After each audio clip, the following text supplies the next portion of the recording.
السلام علیکم ورحمۃ اللہ وبرکاتہ۔ آج کا یہ موضوع بہت ہی ایمان افروز اور دل کو جھنجھوڑ دینے والا ہے۔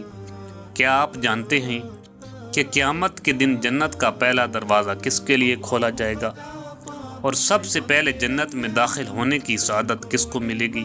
قرآن مجید میں اللہ تعالیٰ فرماتا ہے، اور جو لوگ ایمان لائے اور نیک عمل کیے ان کے لیے جنت کے دروازے کھول دیے جائیں گے۔ یہ آیت ہمیں یہ بتاتی ہے کہ جنت کے دروازے اہل ایمان کے لیے کھولے جائیں گے، لیکن حدیث مبارکہ میں ایک خاص بات بھی بیان ہوئی ہے۔ سب سے پہلے جنت میں کون داخل ہوگا؟ نبی کریم صلی اللہ علیہ وآلہ وسلم نے ارشاد فرمایا، میں قیامت کے دن جنت کے دروازے پر پہنچوں گا اور دروازہ کھلوانے کی درخواست کروں گا۔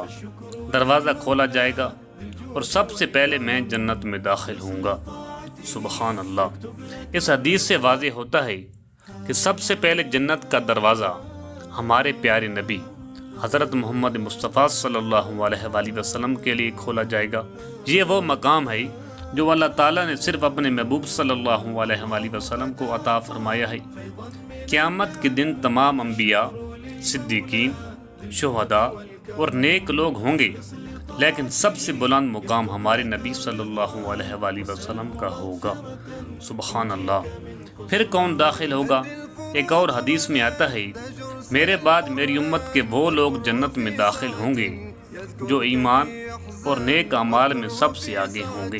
جنت میں داخلے کی ترتیب: سب سے پہلے ہمارے پیارے نبی صلی اللہ علیہ وآلہ وسلم، پھر انبیاء علیہ السلام، پھر نیک اور متقی مومنین، پھر عام اہل ایمان۔